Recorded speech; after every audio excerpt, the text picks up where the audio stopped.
para a doença humana, a Secretaria de Saúde de Santa Catarina, através da DIV, que é a Diretoria de Vigilância Epidemiológica do Estado, está acompanhando a investigação de um caso suspeito por óbito da chamada febre de Oropouche, que é conduzida pelo Estado do Paraná com apoio do Ministério da Saúde.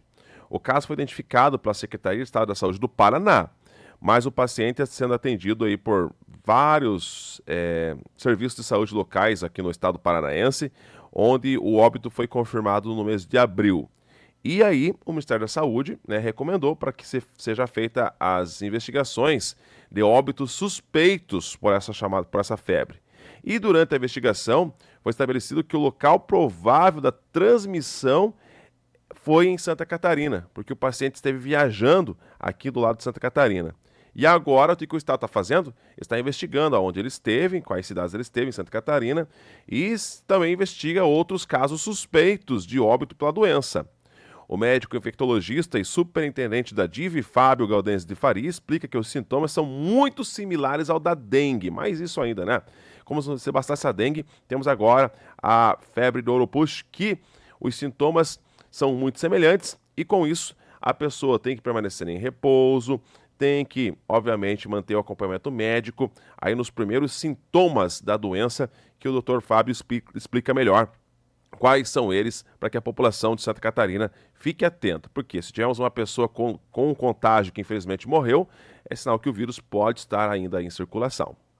No ano de 2024, a Secretaria de Estado da Saúde de Santa Catarina começou a identificar os primeiros casos de febre do Oropouche aqui em nosso território. A partir de casos identificados no município de Botuverá, uma investigação em conjunto com o Ministério da Saúde foi desenvolvida em alguns municípios do Vale do Itajaí para que a gente entenda melhor a transmissão e a forma da doença aqui no nosso território. É importante lembrarmos que quando uma doença que não era encontrada num local começa a ter essa migração, nós precisamos estabelecer se dentro da nossa população, se dentro do nosso grupo, do nosso território, ela tem características diferentes. Por isso, nós estamos investindo atualmente na vigilância epidemiológica da febre do Oropouche aqui no estado. É importante lembrarmos que mudanças climáticas, aumento de temperatura, regime de chuvas, tudo isso acaba impactando na população do vetor de várias doenças, como a gente fala muitas vezes para dengue,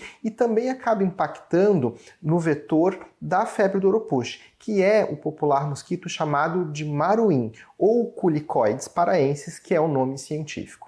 Esse inseto, ele aproveita locais onde tem abundante matéria orgânica e umidade, como por exemplo em culturas, né, de frutas como a banana, onde aquele material que fica após a poda do caule da bananeira, aquele material acumulado acaba sendo extremamente propício para a proliferação desse inseto.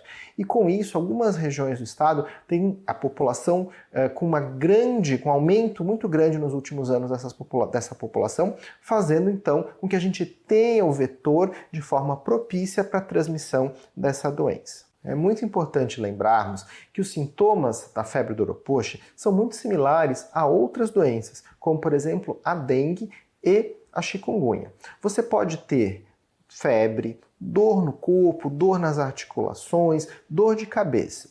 É muito importante entendermos que com os sintomas apenas a gente não consegue diferenciar uma doença das demais. Por isso é importante a procura por serviço de saúde para uma avaliação adequada e a coleta de exame laboratorial para o diagnóstico.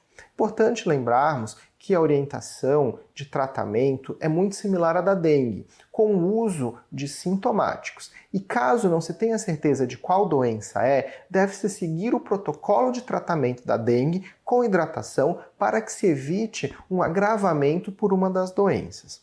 Outro ponto importante de lembrarmos é que nós precisamos ter cuidado com a transmissão lá, né, no ambiente onde nós estivermos, com a presença do maruim.